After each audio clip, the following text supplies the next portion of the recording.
Ademais de dar voz ás e os veciños de Berea Bella, o Grupo Municipal Socialista levará ao pleno deste venres o mal estado da fonte do Tinteiro.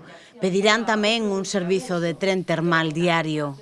A día de hoxe a fonte do Tinteiro nin sequera dá os seus usos mediciñais, nin os veciños poden utilizala como viñan facendo durante décadas, porque a auga do río se mezcla coa propia auga termal e o Goberno municipal, polo que sabemos, nas últimas xuntas de área o que pretende é acometer outro parcheo e outra chapuza. Nós creemos que xa é o momento de facer unha rehabilitación integral do Tinteiro, de volverlle a dar ese sentido histórico á fonte e deixarse de parcheos no ámbito do termalismo. Por outra banda, critican que non se teña en conta ningunha das dúas declaracións institucionais propostas polo seu grupo. A primeira para que o Concello se posicione ante o xenocidio en Gaza e apoie o recoñecemento do Estado de Palestina, unha proposta que recibiu un no rotundo por parte de Democracia Ourensana. Foi decepcionante xa cando en todas as cidades, as grandes cidades galegas,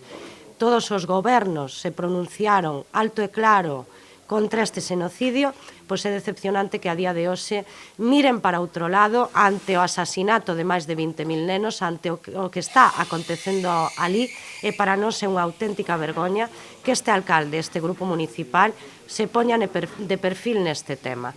A outra declaración pretendía impulsar o campo de Aragón como lugar de memoria democrática. O Partido Popular rexeitouna. O campo de Aragón é o campo de fusilamento con máis víctimas de toda Galicia.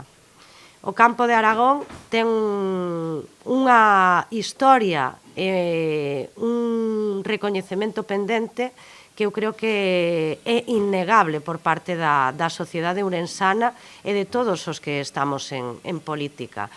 E, sinceramente, me decepciona a posición do Partido Popular porque responde simplemente ao no polo non de Alberto Núñez Feijóo a nivel nacional e non responde ao que ten que responder. Con respecto á nova modificación nos servizos de buses urbanos, a voceira socialista considera que é un desastre.